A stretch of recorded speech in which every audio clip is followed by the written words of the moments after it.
Hello, আমার ছেলের চাকরির জন্য যে টাকাটা নিয়েছিলেন ফেরত দিন আমাকে, চিটিংবাজ লোক। এই আপনার সাহস কি করে হলো আমাকে লোক বলার? আপনি বন্ড আমার টাকাটা ফেরত দিন বলে দিলাম আমি। আরে কাকে চাইছেন? আপনি আমার টাকাটা ফেরত দেবেন কি না?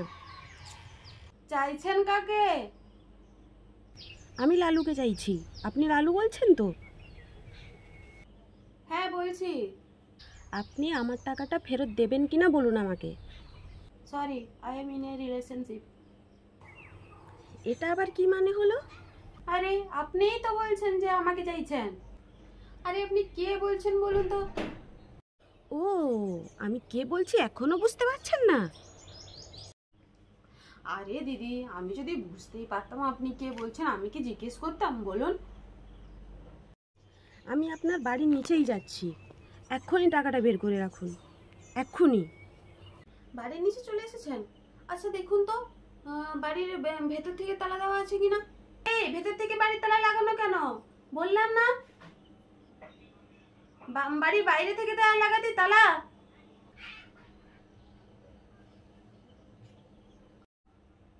শুনুন শুনুন, আপনি যে টাকাটা নিয়েছেন আমার কাছে কিন্তু তার কোনো প্রমাণ নেই।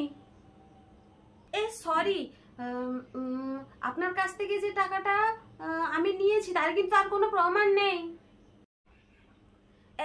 একদম একদম একদম মিথ্যে কথা বলবেন না। 10 লাখ টাকার কথা হয়েছিল, আপনি 8 লাখ টাকা দিয়েছেন, কি 2 লাখ দেননি আপনি। আমি বাড়ির নিচে চলে এসেছি, আপনি টাকাটা এক্ষুনি নিয়ে আসুন, এক্ষুনি নিয়ে আসুন আপনি। শুনুন শুনুন, আপনি যে টাকাটা নিয়েছেন আমার কাছে কিন্তু তার কোনো প্রমাণ নেই। আমি অত কিছু শুনছি না। না না, আপনি আমার কথা শুনুন, আমরা গরিব মানুষ, ভেতর থেকে লাগানো, ঢুকতে পারছি না। দেখুন, আমাকে বিপদে ফেলে আপনি এরকম বাড়িতে শান্তিতে বসে থাকতে পারেন না। মানে আপনি তো 10 লাখ টাকা নিয়েছিলেন, 8 লাখ টাকা দিয়েছি তো নাকি? একদম একদম একদম মিথ্যে কথা বলবেন না। 10 লাখ টাকার কথা হয়েছিল, আপনি 8 লাখ টাকা দিয়েছেন, বাকি 2 লাখ দেননি আপনি। আমার 8 লাখ টাকা তো ফেরত দিন, কিন্তু বাকি 2 লাখ তো দেননি। আগে কি ব্যবস্থা বলুন, টাকা দিন। আরে আপনি কি, আরে আপনি নিচে দাঁড়িয়ে থেকে যে তামাশাটা করছেন না, যে চেঁচামেচিটা করছেন, আপনি মনে রাখবেন সবার যে মান সম্মানটা আছে আমার সে মান সম্মানটা নেই। বেকার বেকার চেঁচাচ্ছেন আপনি। 2 লাখ টাকা দেননি, আরো বড় বড় কথা, আরো বড় বড় গলা, শিক্ষকের আবার বড় গলা। আরে কি হয়েছেটা কি, কি হয়েছে? আরে আপনি কি খবর টবর দেখেন না নাকি? সুপ্রিম কোর্টে রায় বেরিয়েছে, টাকা ফেরত দিতে হবে। ছেলের যে চাকরিটা চলে গেল, এখন ছেলে কি কাজ করবে? আমার ছেলের এখন সংসারটা কি করে চলবে? ও কি কাজ করবে? কি ব্যবস্থা বলুন, টাকা দিন। আমার 8 লাখ টাকা তো ফেরত দিন। ছি ছি ছি ছি ছি, আপনি সুপ্রিম কোর্টের কাছ থেকেও টাকা ধার করে নিয়েছেন, আপনার লজ্জা লাগে না? এই জন্য কথা বলতে ভাল লাগে না।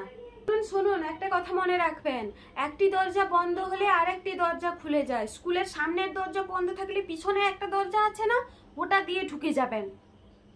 ঠিক আছে ঠিক আছে, আপনার ছেলের একটা ব্যবস্থা করে দিচ্ছি। ওই যে 2 লাখ টাকা বাকি আছে না, ওটা 3 লাখ করে দিন, একটা ব্যবস্থা হয়ে যাবে। আমি কি প্রমিস করেছিলাম চাকরি হয়ে যাবে? চাকরি হয়েছিল। আরে আমার ছেলেরও তো যোগ্যতা ছিল নাকি?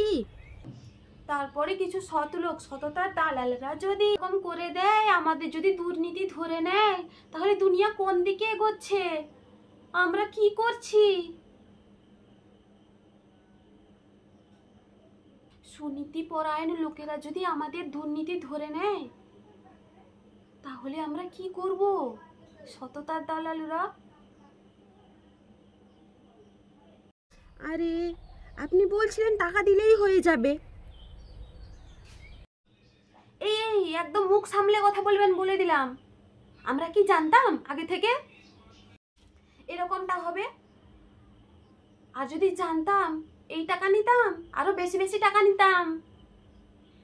আরে শুনুন শুনুন, আপনার ছেলে চাকরিটা হয়েছিল কি হয়নি? আমি কি প্রমিস করেছিলাম চাকরি হয়ে যাবে? চাকরি হয়েছিল। আপনি বলছিলেন টাকা দিলেই হয়ে যাবে।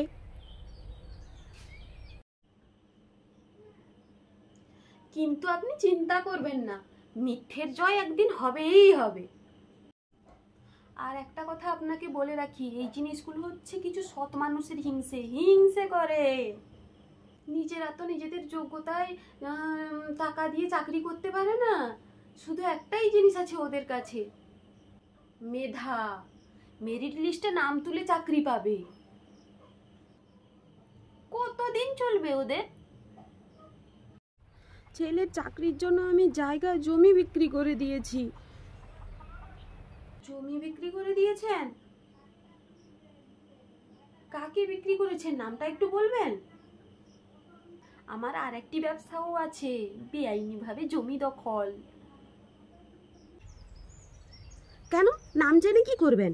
নির্লজ্জ লোক কোথাকার।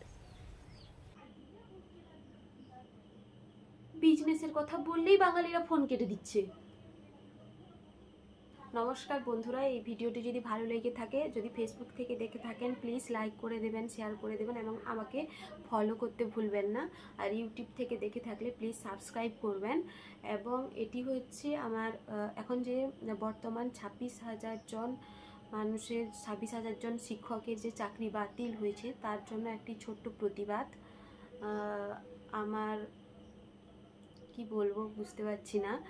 আমার কি বলবো, নিজের কণ্ঠর দ্বারা আমি যতটুকু পারছি প্রতিবাদ আমি আপনাদের কাছে তুলে ধরলাম। ভালো লাগলে অবশ্যই লাইক কমেন্ট করবেন এবং আপনার মতামত জানাবেন। ধন্যবাদ।